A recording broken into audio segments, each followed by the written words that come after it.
And then I'm going to ask you to support my good friend, who also happens to be running for governor of the state, Mr. Sharam Hadian.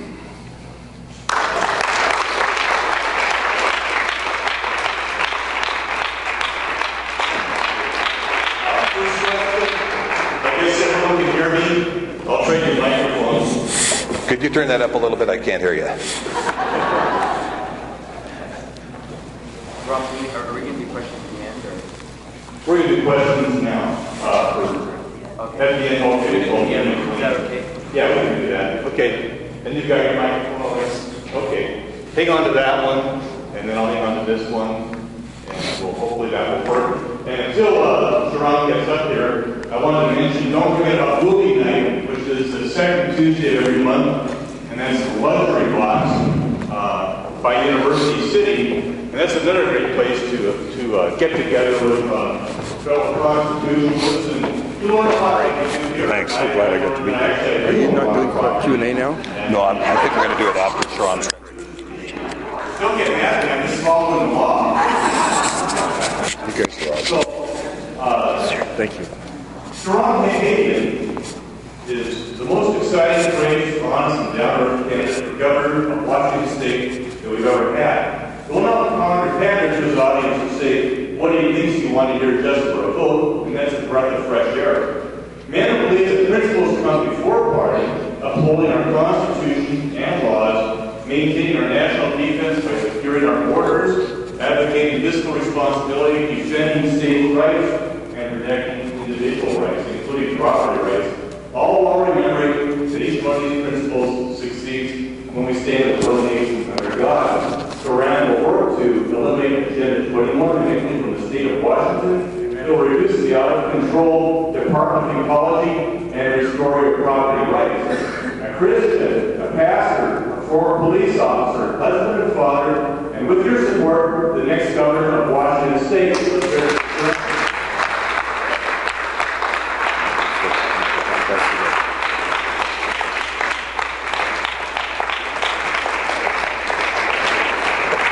Good afternoon. Can you guys hear me okay?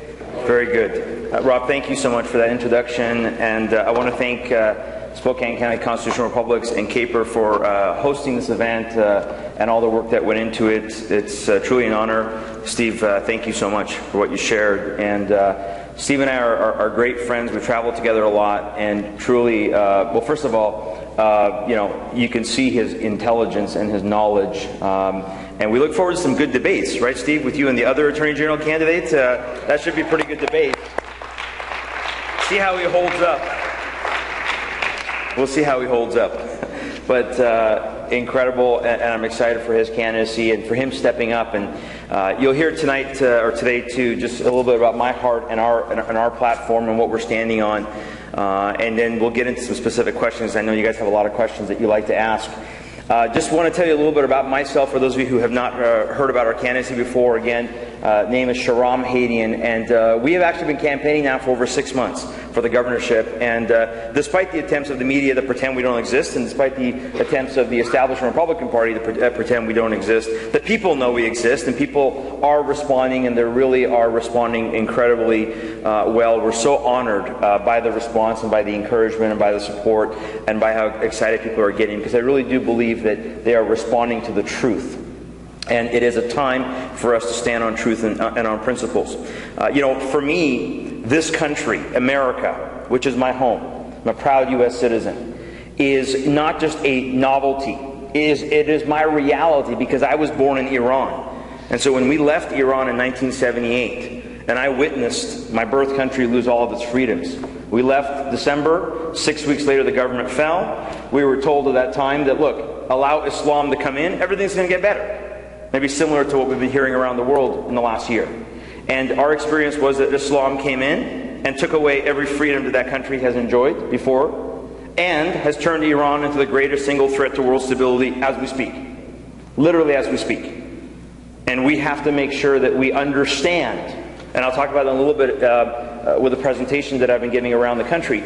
We have to understand what those threats are. But for me, that was my experience. We left with just our suitcases. We left everything behind. My dad was a successful business person. He was in the military. Before that, we left all that behind. And so for us, when we came to America, it literally was for freedom.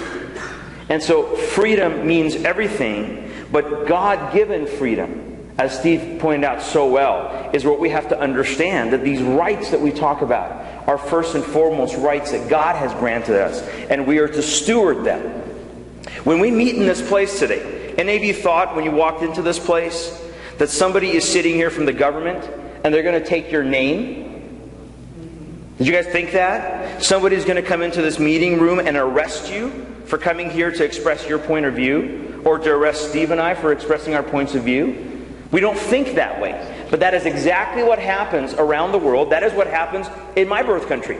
If you were in a meeting like this, you'd have to wonder if the person next to you is really operating for the government, and they're going to turn you in. That's the reality of when we lose freedom. So freedom is so critical, but we have to understand its source. And so for me, coming out of that place and coming to America meant so much. And also, America afforded me the opportunity not only to become a proud U.S. citizen, but 12 and a half years ago to become a believer in Jesus Christ. I had the opportunity to accept Christ as my personal Lord and Savior, left Islam. Now, I was born in Iran. We were more culturally Muslim. But nevertheless, when I left Islam, I immediately became an apostate. And you guys know what the punishment is for that, right? It's a death sentence. That's right, according to the very teachings of their prophet. And so, and again, please continue to pray as we speak, and we're getting conflicting words out of Iran, but please continue to pray for that pastor that is in Iran right now that is facing the death penalty for his faith in Christ, because he will not renounce his Christian faith. And so, sorry, Judah, thank you. So we have to remember, again, what our freedoms are. But for me, the opportunity to make that decision in this country, to be able to freely make a decision to pursue Christ and to become a Christian, that's what our laws and our Constitution affords us, is the freedom of religion, the freedom to make that choice, or they might not make any choice. But it is not up to the government to tell you that you are to have one way of believing, or the fact that if you stand for, as what we saw in the pharmacy case in Olympia, if you stand for your religious freedom, if you stand for your right of conscience, then therefore we're establishing a religion. That was the argument, by the way, from the Attorney General's office against the Stormans family in this case in Olympia that's been going on for 5.5 years, was that if we allow this pharmacy to not sell a drug that violates their right of conscience, therefore we're establishing a religion. And so that's the place we're at, is that government can tell you what you can and cannot sell. Government can tell you what you can and cannot believe. Is that the point that we're at? That's exactly the point we're at. We have to recognize the point that we're at. We have to recognize that we are on the verge of a dictatorship. We have to recognize that that is not only at the federal level, but at the state level. Last week in the House of Representatives in our state, they were proposing a bill that's going to create an 8-member panel. An 8-member panel that is appointed, that would have such power in this state to dictate the course of our government, that their recommendations, when they recommended legislative bills, would immediately go to a third reading, and once passed could not be overturned. These are things that they're proposing in Olympia as we speak. And we have the Republican Party, or the political pundits are talking about, we need to make small tweaks, and if we do innovation, this and this. We are at a point where we're about to see a dictatorship. And we're talking about, small tweaks. We're way past that, folks. This is for the life of our state and our nation. That is the point we're at. That is the moment we're at. And that's what the same-sex marriage bill is about. It's about discrimination from the very get-go of this bill. It's not about marriage equality. It's about the fact that they want to silence the church.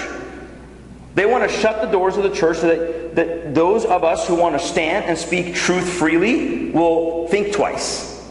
Because now we're going to be facing hate speech laws like people have in Canada and in Europe. So my experience, again, the privilege and the opportunity to become a Christian was an incredible thing that I hold so dear. Not that the Constitution gave me that. That was God's gift. But the fact that the country that God birthed gave me that opportunity and gives us the opportunity. So just a little bit more about my background. Again, when I became a Christian, I felt called to ministry. I went into Bible college, got my biblical degree, became a pastor. Been a pastor now for the last 10.5 years. currently pastor a church in Everett, Washington. Been a teacher in the private school setting, been a coach for a number of years. And about 5+ years ago, the burden for, again, our laws, our government, and our freedom began to just well up in my heart. And the door opened for me to go into law enforcement. I got involved. I became a police officer. I was a police officer with the city of Redmond. But then I resigned in 2009, came out, and this calling for office, for public office, came before me through prayer for my wife and I. This process of preparing to run for the governorship has been a 2.5-year process. It has not been on a whim. And it has nothing to do with who else is running in this race. It has to do with the fact that I believe we need a certain type of leadership in our state, not only for this time, not only for what is coming, but to stand up to a dictatorial federal government that we see happening.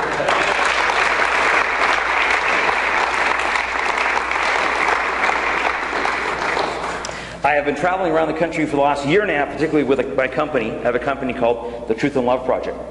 And the reason I named it that, the reason that name came to be, was because, and I know a lot of you, or most of you in this room would agree, I am sick and tired of political correctness.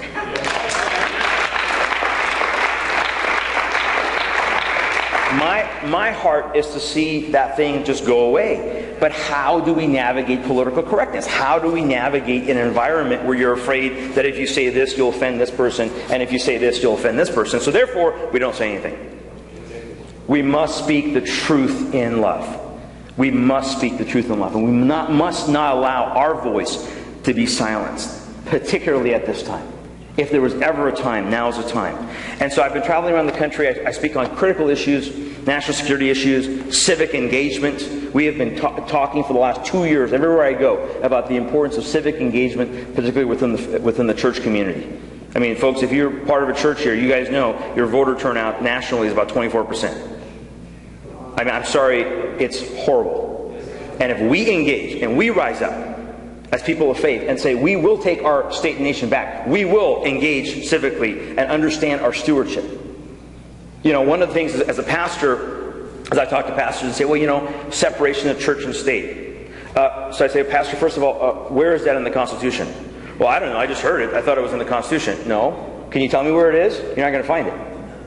And then, when you talk about what is that separation, it was the fact that the state had no business telling the church what to do. Not that the church wasn't supposed to engage the state and make sure that we're religiously moral people.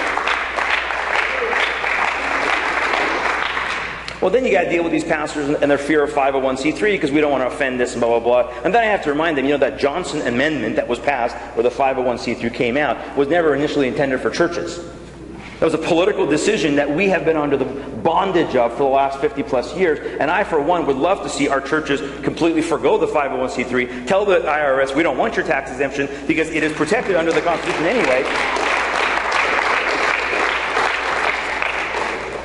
So these are the things we've been talking about, but particularly I want to just share with you really quick before we get into the platform and talking about the campaign. This presentation that I've given now across the country, and some of you have seen it or come to my presentation, I give a presentation with my TIL project called The True Goal of Islam and the Threat of Sharia Law.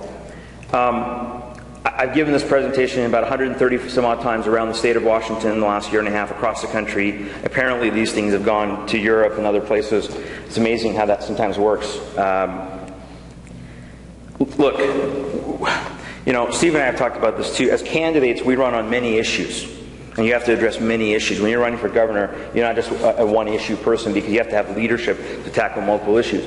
But I'll tell you this. The encroachment of Islam in this country is going to be the greatest single issue that the next generation is going to be dealing with. We have to understand the level of infiltration that has occurred. And we have to understand that it is occurring even in the conservative circles. I just saw a report 2 days ago from CPAC. This guy named Sohail Khan is teaching in CPAC. Well, Sohail Khan is a member of the Muslim Brotherhood.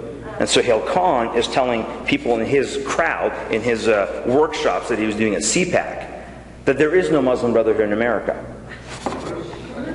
Really? So the 108 members that the FBI arrested and subsequently charged and they're in prison from the Muslim Brotherhood, that's all a figment of our imagination, right? But that is the level of infiltration of these Islamists. And it's not all Muslims, but the Islamists, the groups that are well organized, well funded. So we talk about that in here. I talk about Sharia law and the dangers of Sharia law. Sharia law is a constitution, folks, and it is seditious to our United States Constitution and our laws. Okay? And it must be declared as that, as a constitution. Now, they have certain religious components that they must follow as Muslims. But the fact is that their law is a constitution, and only one constitution, according to Islam, will prevail. So they have no intention, devout Muslims have no intention long-term of submitting to our laws and our constitution. That's what we see happening in Europe. Steve and I were talking about this on the drive over here. Why is it in this nation that we have been for years trying to become like Europe? Should we not be looking at Europe right now and going, oh my gosh, their economy is imploding, Islam is taking over in Europe, multiculturalism has failed, political correctness has failed, and we want to be like Europe? Unbelievable. I'm proud to be an American. I'm proud to be a part of the United States of America. So, I wanted to share with you a few minutes about why I'm running for governor. I'm just going to give you some specific things for those of you who may have not heard our platform. Again, we have a lot of information on the back table, both for Steve's campaign, my campaign. We may not hit everything today, even with your questions. So if there's anything that comes up, please contact our teams. Let us know. Our website information is there, and we have a lot more information that you can follow us. And we need your help to get the word out, because these are grassroots campaigns. But I'm running for governor for several reasons. First of all, I believe that we need courageous leadership, which you see as the theme of our campaign. We need courageous leadership to recognize that not only are we in an economic crisis, we all know we are, but we're in a moral and national security crisis. And if we don't address the other aspects, if we don't address the morality issues, if we don't address the breakdown of the family, those things affect everything.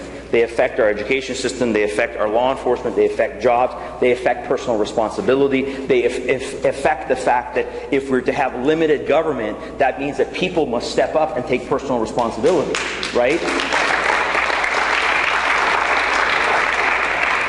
But if the government is God, then the government will give you everything you need, and the government will teach you. And now we have even some Republicans that are pushing for something called parent university, where we want to see, parents who can't be good parents. We want the state to teach them how to be parents. I don't want the state teaching anybody to be a parent. That is the role of our communities and our churches. That's where it should be. So we need to make sure that we address these. And talking about those crisis issues, there are root issues, and that's what I was alluding to earlier. This is not time for small tweaks. We have to go after root issues, and these root issues are difficult, and they're going to be a battle every step of the way. But listen, we didn't engage the battle for a generation and a half, right? We've been asleep. Now is the time to engage the battle, and now is the time to fight. And we have to tackle each root issue one by one, and everyone is going to be a fight, but together we can do it. And that's what we're talking about, and we'll address more of those in a minute. We have to have courageous leadership that recognizes that we must put principles before party politics. We must.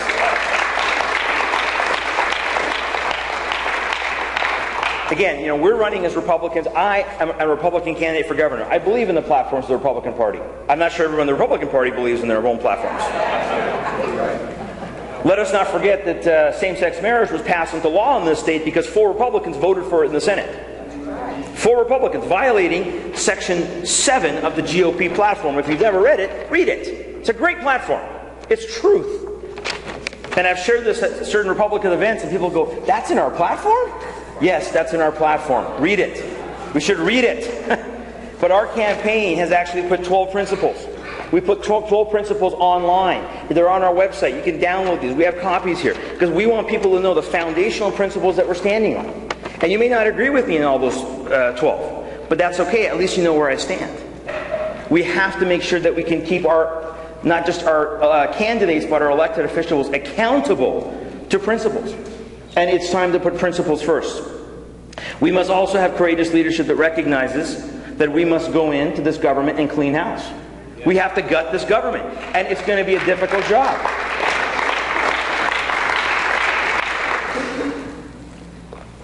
We've put together a team that is working on this very purpose. The governor's office oversees a lot of different agencies, and the governor herself, our current governor, has appointed people to over 200 plus boards. Now, if you look through these boards, and we have, many of them are redundant, many of them are unconstitutional, many of them are operating unconstitutionally, like the pharmacy board that dictated to the pharmacists in Olympia what they're supposed to do. Twice a judge has ruled that their actions are unconstitutional and violate the First Amendment. And we will see, I wrote a press release 2 weeks ago calling on Governor Gregoire and Attorney General Rob McKenna to not pursue this case any further. We'll see what happens. We'll see if they listen. Or we'll see if they're going to continue to pursue this persecution of this family, the persecution of this private business, all the way to the Supreme Court. Because I believe that's their intent. We, the state, get to tell you, private business, what to do. This is fundamentally wrong, and it's got to stop, and we've got to be able to clean house.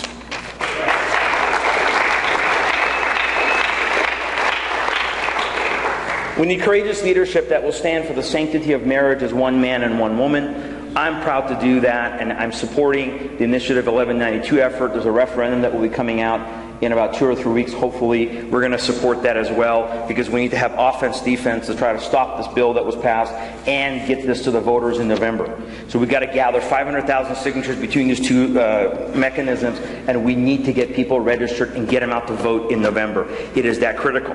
But we have to stand on that. And I want to just make this very clear to you. I don't know how much more clear I can make this.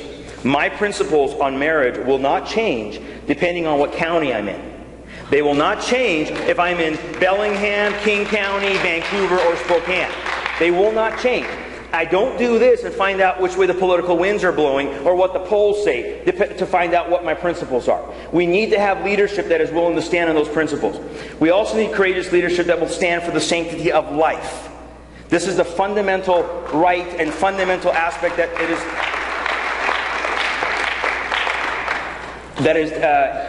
both in our federal constitution and our state constitution, and I support life from conception to natural death. And one of the things that I publicly said is I will veto any bill. By the way, I love a veto pen. You know, the governor has a veto pen. Governor Christie just used this in New Jersey. The legislature passed same-sex marriage, and the governor said, you know, funny thing, I have this little pen that's called a veto pen. Here, no. N-O, no. We're not going to let you do it. So I've already said that we will I will veto any bill that has any funding for Planned Parenthood. It will not get past my desk. And if they want to raise money for their cause, they should go do it privately like crisis pregnancy centers do. We need to have courageous leadership that will recognize that the failure of education in this state, you guys all agree it's failing? Anybody think our education system is doing well? The failure of education in this state is first and foremost a moral issue. The breakdown of the family is affecting education, and we're putting the pressure on our teachers to raise our kids. That is not the right priority. I believe we must stand for parental rights. The rights of parents to homeschool, to send them to public school, or to private school. I believe that we must push for local control. You will not hear out of this campaign any talk about race to the top. The race to the top that says we want to be a part of the Federal Department of Education. And 2 years ago, our state Senate passed a bill that gave part of our state sovereignty over to the Federal Department of Education so that we can qualify for the money for Race to the Top. We saw very little money. We gave part of our sovereignty and our decision-making over to the federal government. Remember, Race to the Top means one curriculum fits all, common core standards. Every teacher I've talked to, my wife was a public school teacher for 5.5 years, every teacher says we don't want to have that. We want to have local control. We want our principals and our teachers and our community solving those problems at the local level. I support a tax exemption for parents. If you guys have your kids and you're homeschooling them, why should you pay property tax towards public education?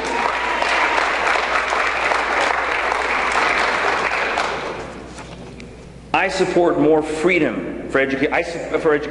I support more family involvement, more faith involvement, more personal responsibility, not more money.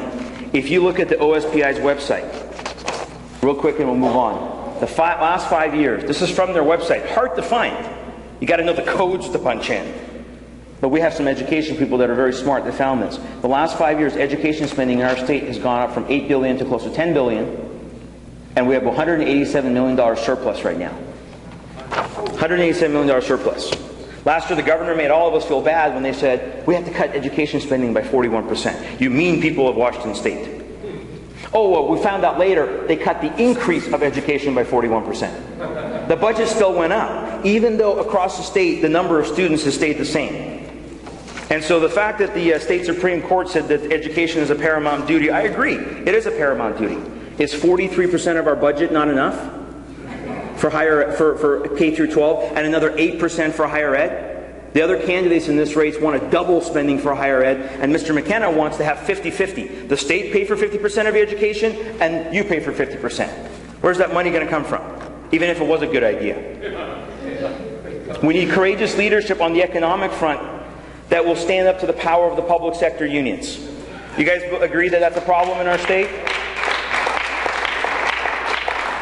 We have to take a stand now, as governors are doing around this country, because they have to tell the unions. We have to tell the unions. And I'm not against unions, particularly in the private sector, but we have to tell the public sector unions, you do not run this state. The people of Washington run this state.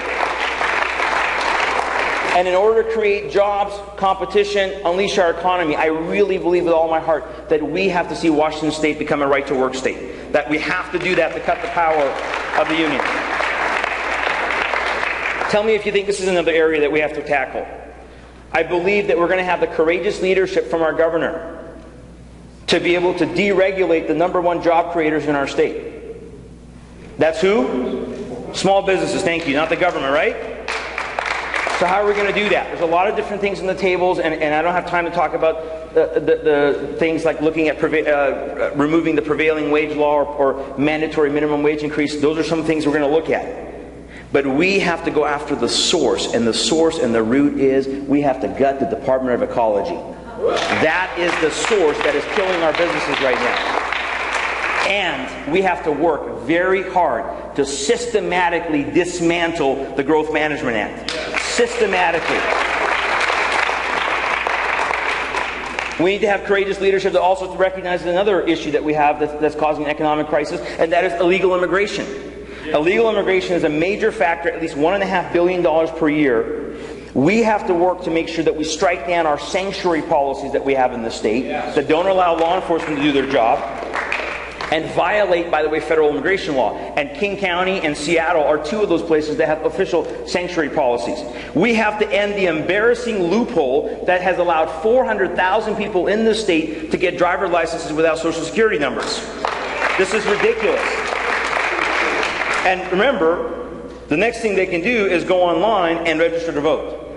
And we have our Secretary of State and those that are running for that office saying, we've solved the voting issue. We've solved the voting fraud issue. We have to also have the leadership that will end in-state tuition for undocumented people that are here. We're one of 12 states that allows that. We're turning away in-state tuition, in-state kids that are legal to go out of state to get out-of-state tuition while we're giving in-state tuition to undocumented illegals. This is wrong. We have to have courageous leadership on the national security front that recognizes that we have to secure both our borders, our southern border and our northern border. We have to have courageous leadership that recognizes that we must defend our 10th Amendment rights. We must. This is crucial for us to push back against this ever-encroaching federal government, and we also must protect our Constitution from foreign law. Now that includes UN agendas, like 21, and that also includes things like Islamic law that are already infiltrating our courts. We had over 50 court cases last year that Islamic law, Sharia law, was applied, particularly in family cases. We have to remember that for protecting our property rights, this is what I don't get. Can you just think of me just really quick? These environmentalists, and I love the way that you said it, Steve, eco-fascists, great wording, that are coming in and attacking property rights and taking property rights. They're the same people who want to see money go to education, money go to fire and police and social services, right?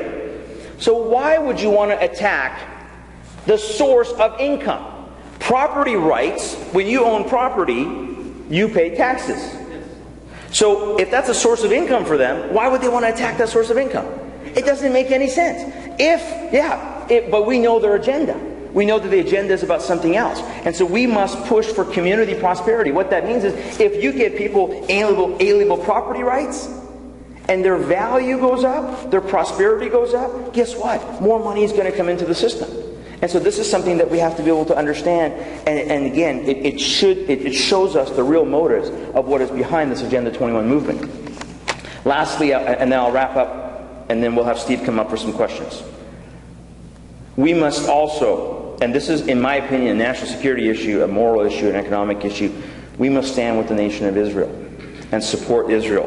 Now, do you guys know that the state of Washington, our government, boycotts Israel? They refuse to do business with the nation of Israel.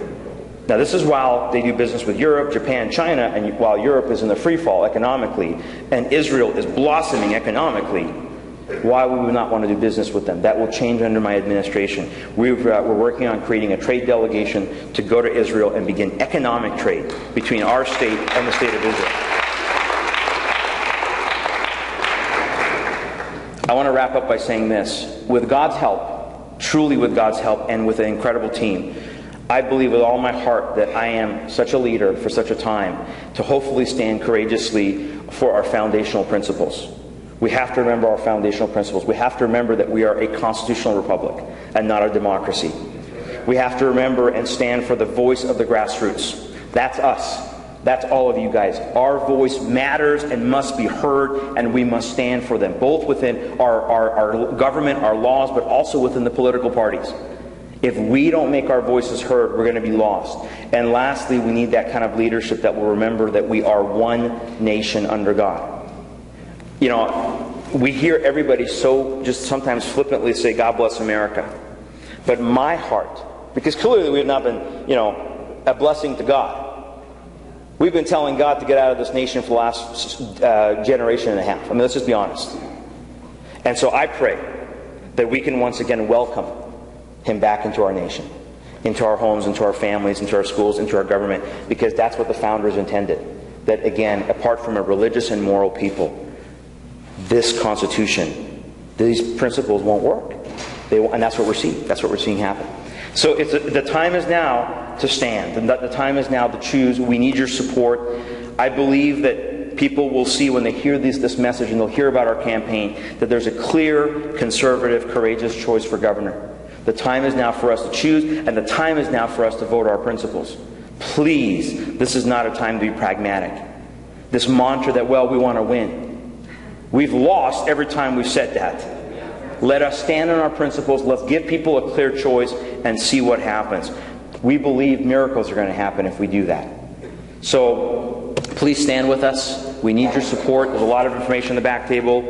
We have envelopes. We have signs. We have yard signs. We have a lot of stuff. Our campaigns need your support because they are grassroots. I'll just say this to you. With all due respect to our party leadership, the Republican Party, I told the party when we met back in October with the state leadership, I said, I'm not asking for your help in this campaign. I just ask you to stay out of our way. Just stay out of the way of the grassroots. They haven't been holding up to their end of the bargain. They're going to do everything they can to sidetrack this campaign because they want to tell you, the voters, who you should be voting for. I hope that we'll show them that they're wrong. So God bless you guys. Thank you for letting me be here with you. It's an honor. Thank you. Thank you. Steve, go ahead. Is that okay, Rob? Thank you very much. Thank you. God bless you guys. Thank you. Steve's going to come up and we're going to answer some. Is that okay, Rob?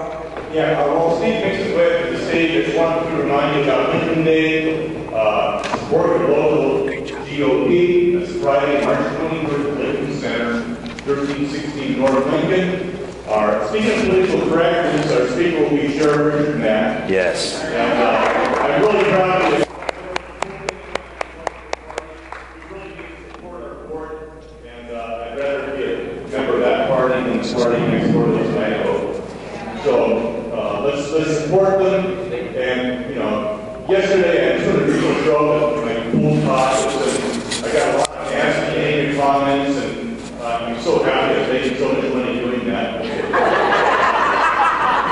Actually, a lot of people put in thousands of hours who don't get paid anything for this, so I think the least we do is, go there and hear some excellent speakers, I think including Sharam Hadian. We will be there. I think they're actually giving me 3 minutes to talk, so praise God. We actually get 3 minutes. Overwhelm the room, guys. There you go. Any questions? Okay, Jim? Thank you, Rob. You guys both did wonderful, especially teleprompters. You guys did good job. My teleprompter's broken. On a local level, it's the state of Washington being a high officer, which will be in the state. Because when we have a criminal elected going so heinously against what the law should be, where's the teeth? Where's the beef? Are we going to arrest and prosecute them? How come when they put a suit or a dress on, go into office, they feel that they can do anything? Right.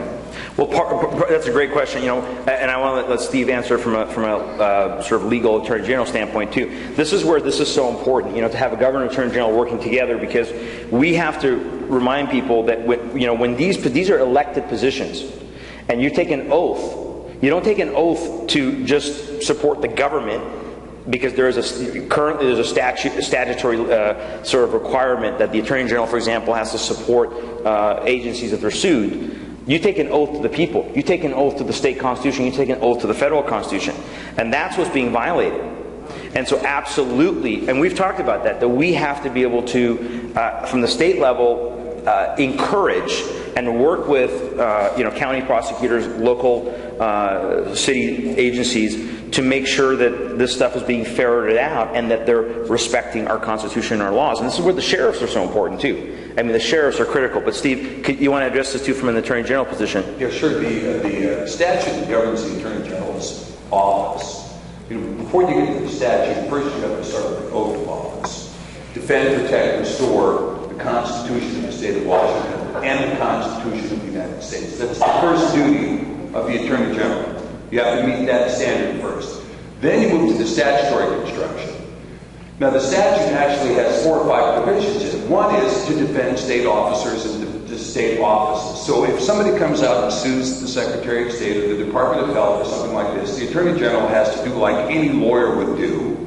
You're going to evaluate the case. You're going to look at the case and you're going to say, here are the facts, here's the law. This is how their facts comport with the law. What's that look like? And then go to the governor or whoever, or to the department head and say, well, the particular lawsuit in question here goes against this particular Washington Administrative Code. It appears to be unconstitutional in my view, which is what would have been the case with the Stormans. Because the mandate, what's so ironic about the Stormans case is that the Washington Administrative Code that the Attorney General has taken the Stormans to the mat over is exactly the same health care mandate that the Attorney General entered into a national campaign to overturn on Obamacare. So on one hand, you're trying to overturn Obamacare. On the other hand, we're trying to shove it down the Stormers' throat in the state of Washington. Right. Now, the proper mechanism, here's another mechanism you can do, but I can tell you, the AG's office, when we look at what's going on in Olympia, this business of let's put in 8 appointed heads to overthrow the legislature. Or how about this? How about, as despicable as the Growth Management Act may be, there in our county, there are NGOs that are coming into the county. They're not elected by anybody. They're just created mostly by George Soros money. Yeah. And they're coming in and saying, we're going to de-ag this land, and we're going to de-ag. They tore down a levee, flooded some property that is now putting salt water into the aquifer for expensive homes on Camino Island right now. They want to run the salt water up the Stillaguamish and the Snohomish rivers. They're flooding Swan Island, etc. And they're doing it without any de-ag process. Due process is suspended because the county has said, let's turn it over to the NGO. Guess what? That's malfeasance. And it's misfeasance. And what the Attorney General can do, the Attorney General is authorized by statute to move in and work with county prosecutors to say, we at the AG's office have identified a particular problem. We think that there is corruption in this particular county government, or we think there is corruption in this particular police department. Some of the police departments are totally out of control. They got the guys, everybody's hyped up on steroids, nobody's paying attention to the management. These kinds of problems. And then, of course, and the illicit use of tasers is another issue.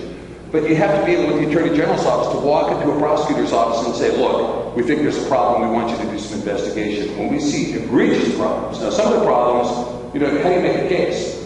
You got somebody who's fudging over the top of the Constitution. Well, some of that's political. You got to vote them out. To the extent that they're committing crimes, though, once we have the testimony of 2 or more witnesses, the Attorney General can walk into any county in the state and go before the judges. Like out here in Spokane County, we could go before the judges and say, okay, I want to see presiding.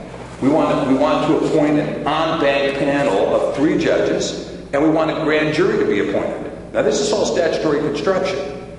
We get a grand jury appointed, and we say, appoint a grand jury, and look at the following. We put a presentment of probable cause before the on-bank panel. We say, this is sufficient for a grand jury. Appoint a grand jury, investigate. So when you have somebody who's inelibly in office, core warrant actions, some of these other actions, when you have somebody who's completely engaged in malfeasance, when you have somebody who's illegitimately turned over their powers to an NGO that is not elected, not appointed, and it's somebody's funded, at some level, the Attorney General has to clean house. Right. And it's not just cleaning house inside state government, but also reining everybody else in. Right. It's time for the government officials to obey the law.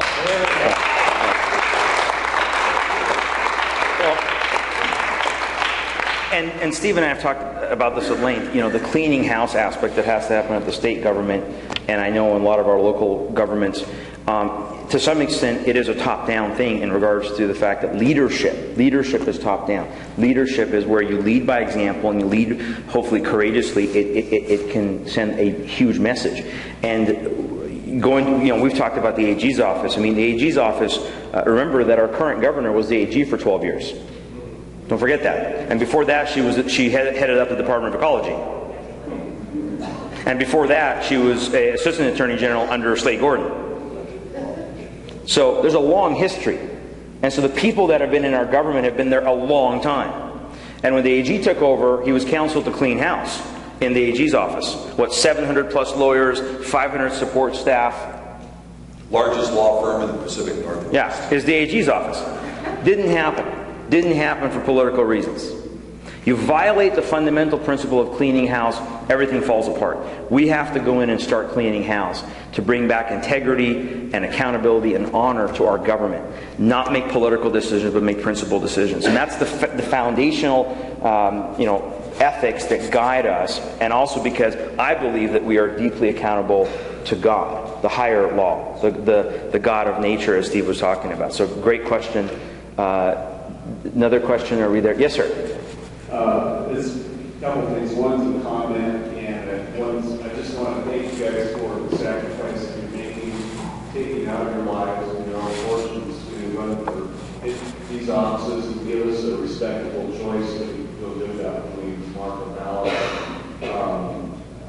Also, I just want to say I appreciate Stephen's talking about the laws of nature and nature's God, and I was reading this morning in Psalms 94 verses 20 and 21 talks about framing mischief by a law, and how the term lawful or legal but not lawful. I think that pertains to that they can pass whatever laws they want. Right.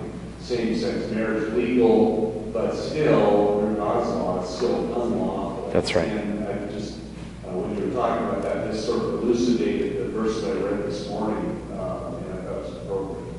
Excellent. Thank you. Well said. Somebody back there, I think. This is for Mr. Pidgeon, and this is more academic. If I'm not mistaken, some time ago, when the country was founded, the colonies became a union and the like. Wasn't there a thing called the Northwest Ordinance that only applicable to territories? That was how the federal government ended up getting, not federal government, basically control of that, and it was for the purposes of education. But then when the territory wanted to be the state, the dollar cost set in, and the state and federal government cut lands that they didn't have a right to. Would you comment on that primarily, please? Oh yeah, okay. You're asking an extremely complex question, but a very good question. And there's a great discussion of that ordinance and the status that derived from that ordinance in the very famous case, the Scott versus Sanford, which we know is the Dred Scott decision. Now, the Dred Scott decision has some horrible language in it talking about black Americans being 2/3 of a human being. discussing the Northwest Ordinance, the foundation of the states, the acts of cession, so on and so forth. Now, one of the things, every state in the Union, with the exception of the 13 colonies, has an act of cession, the agreement by which you join the Union. Okay? Washington has an act of cession, Alaska has one, Hawaii has one. This is a contract by which we join. Now, under the Constitution, we have a right to have the equal status with the 13 colonies. But for some reason, Virginia seems to have this really heightened Commonwealth status that allows them to do the stuff they want to do. And we out here in the sagebrush get shaken like a tail on the mule, right?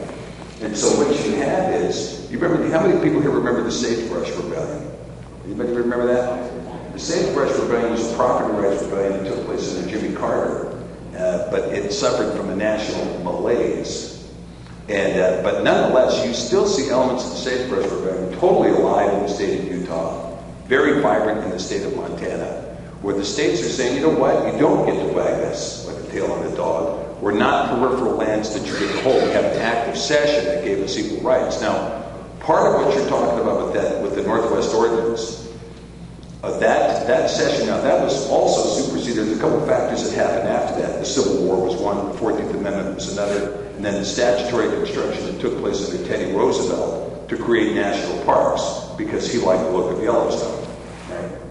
And so these kinds of things have gradually eroded the public lands and the private lands. I submit to you that nonetheless, the initial concepts, one of the famous cases that you study in law school is a case that was brought in right after the nation was formed, and it was discussed between the Indian tribes and a guy who was claiming a piece of land against the tribes. And it was in that doctrine that it was held that the lands were fere naturae. The lands were in a state of nature. Now, by the way, that's scripturally sound. And notwithstanding whatever construct we get by people who, everybody's got their fingers in the pie. And the longer you leave them around, the more pie they eat. Now we're at a point, remember I was talking about the bundle of rights, the bundle of sticks or property rights? We're down to one stick. We're down to one stick. You own that. Oh, well, we're going to declare 90% of that to be a wetland. Who did it? Well, some guy in the county. Was he a licensed hydrologist? No. So that's illegal. That's a crime. That's a crime. Arrest him. Yeah, under state statute, that fellow should be arrested. He's not a licensed hydrologist. He doesn't get to declare your land to be a wetland. But what they do now is they declare your land to be a wetland. They don't tell you that. You don't find out until you get a title report a year later. But guess what? You had a 14-day statute of limitations to contest it. Right. So now it's $37,500 a day because you didn't find out the unlicensed hydrologist who was committing a crime to declare a wetland on your property did so. What do you do? Where do you go? Where do you get relief from that fine? How do you get it? Your office. Yeah. That's right. And I can tell you, under those circumstances, I'm going to use only clean language. We're going to have a firm discussion with certain counties. We will have a firm discussion that they will follow the law. And if they don't have a licensed hydrologist, I'm just going to tell them, if you don't have a licensed hydrologist here, we at the AG's office are going to overturn every single wetland determination you've made. Right.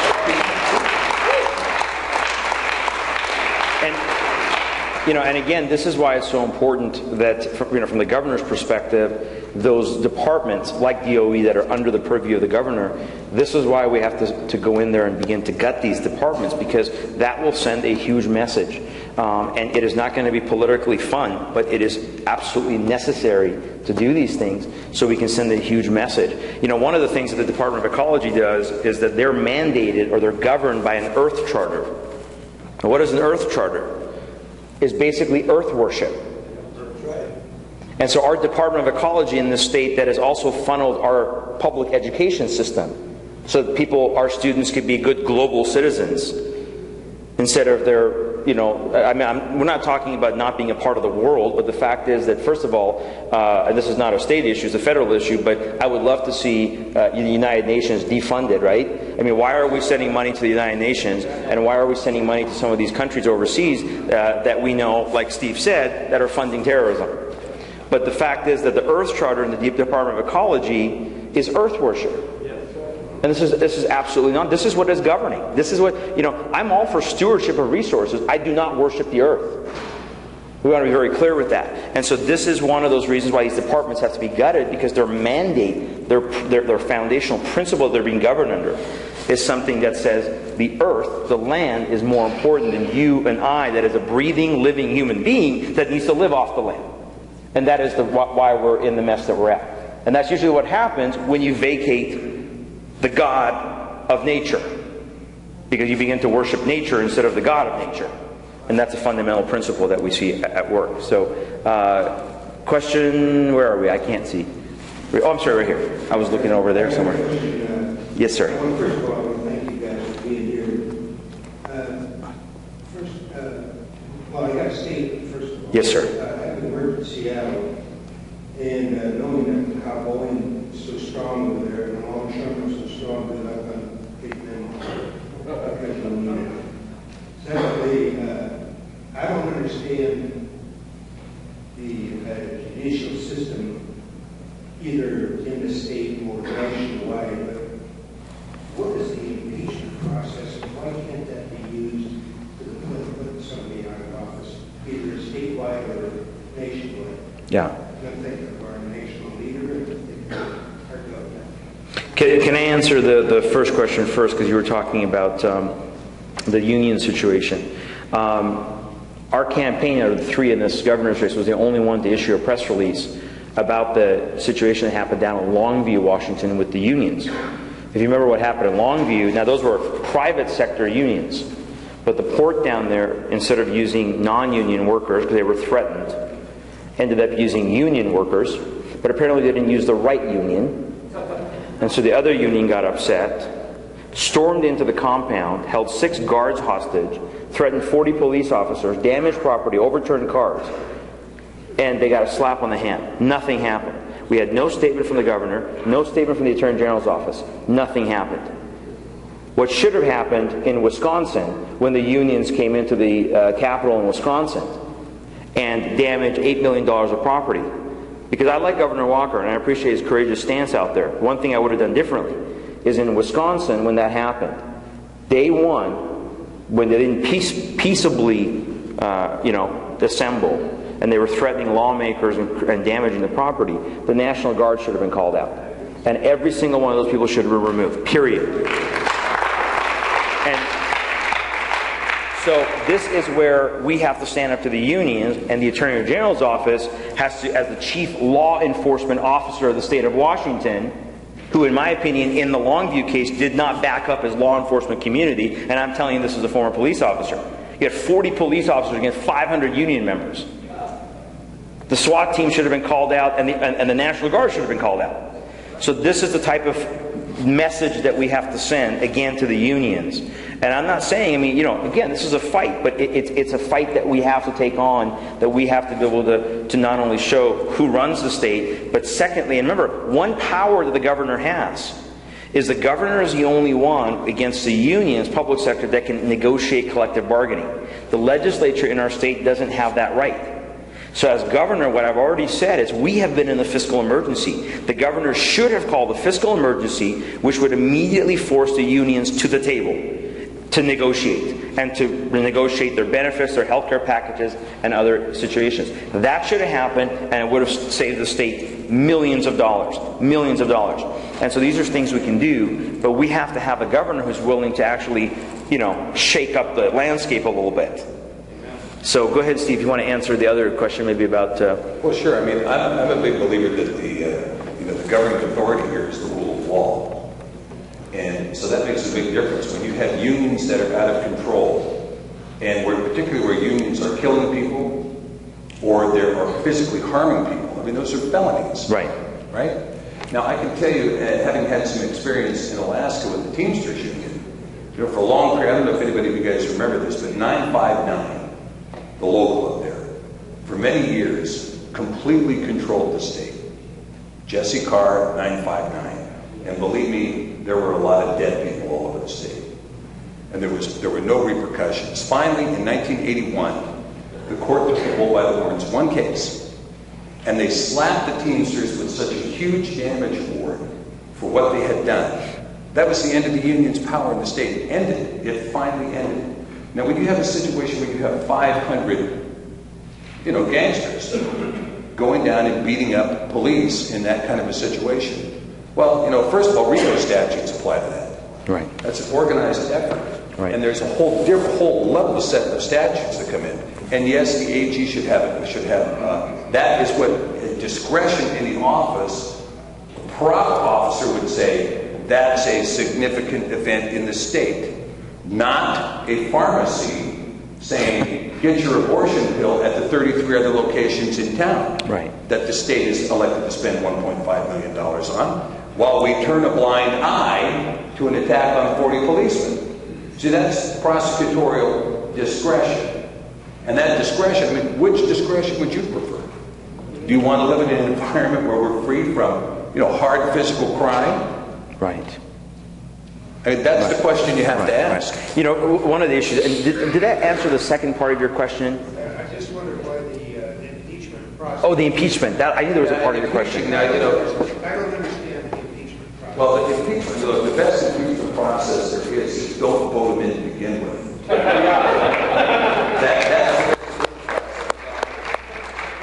can also tell you, we have a problem here.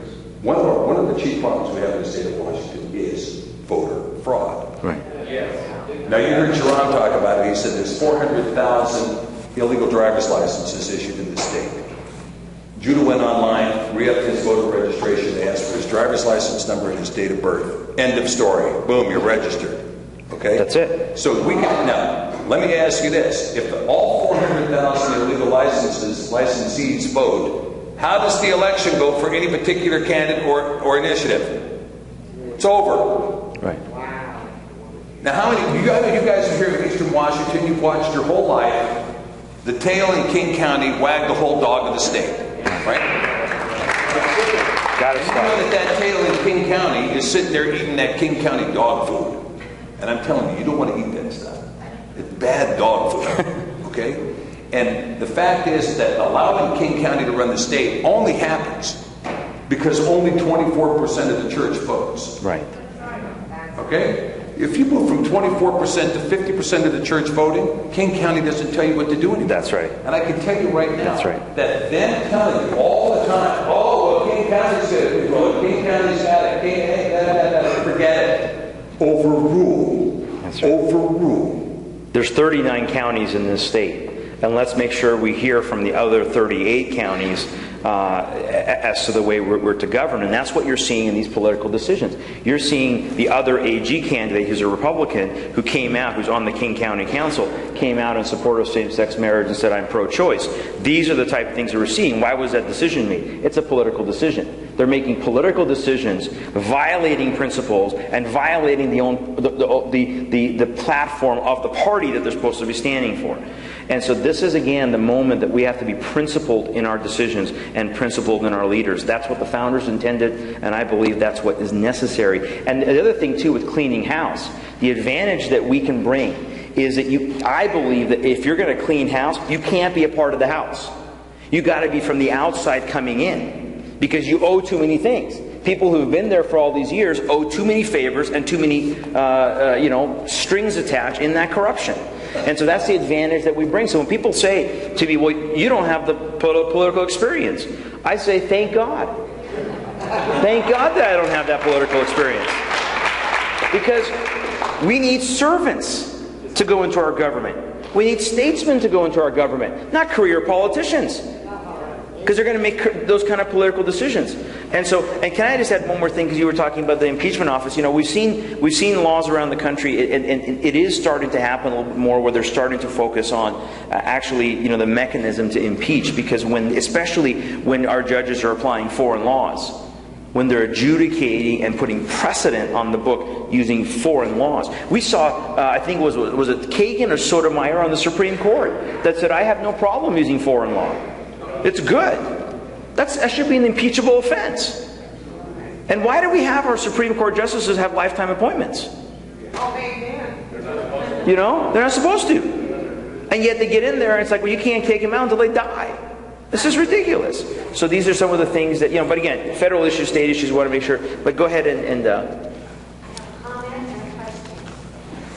comment is I hope everyone takes home a yard sign and tells all your neighbors about these wonderful men that are running for office. My question is specifically for Stephen as regards judges.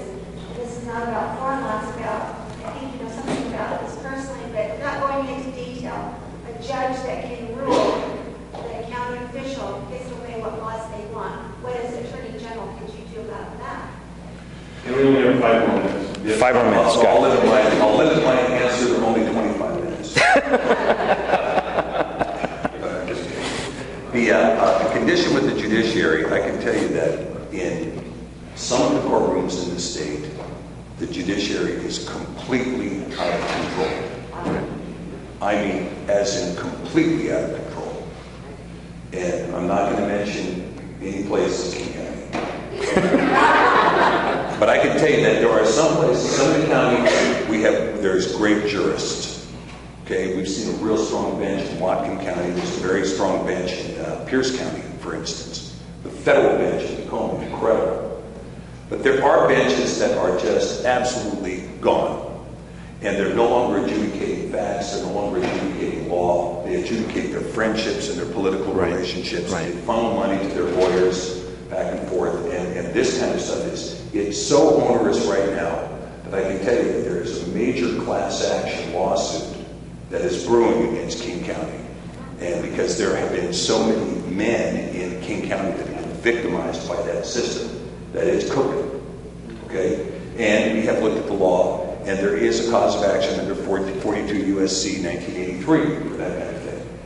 Now, one of the things that can happen is the AG's office, again, can impanel a grand jury. Right. And also the AG office can use the investigative mechanisms of the office to take a look at the complaints to say, let's go in and look at this particular, and at this particular, that person, this person, that person, and let's get a body of evidence. Now, again, I'm just going to say this. I've said before that words have meaning. And the words have meaning, and we have to give them meaning. We have to give them a lawful meaning. So much of what the AG can do is just tighten the ship, tighten the bolts. You know, this word here means this. That means you have to do it. It says findings of facts, conclusions of law. Find some facts and make some conclusions of law. Don't come out here with your grace the world with your elaborate 22-page opinion. How about some facts and some law, right? So we just kind of crank down, we tighten the bolts, and we bring emphasis to the decision making.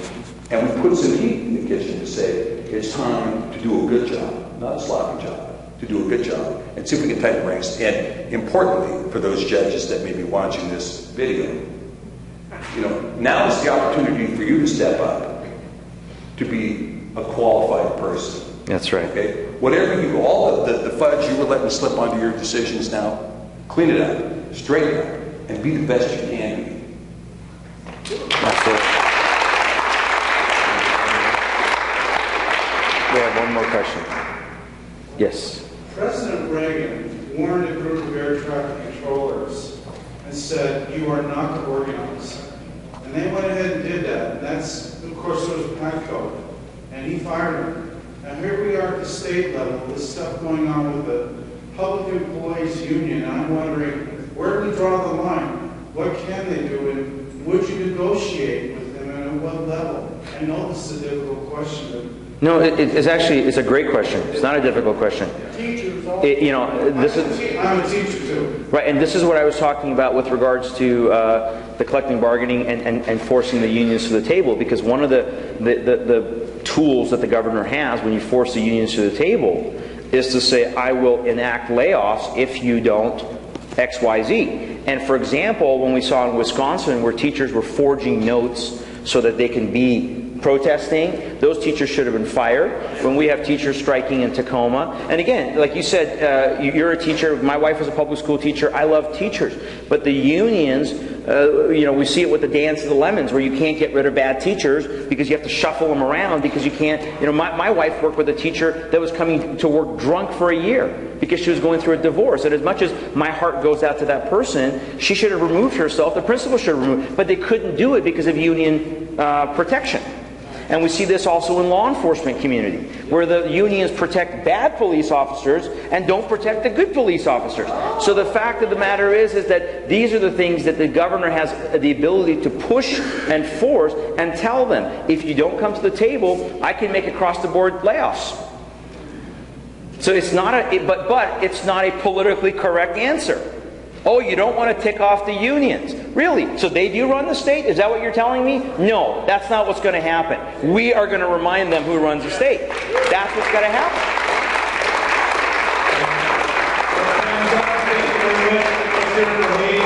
Thank you guys. God bless you guys. God bless you guys.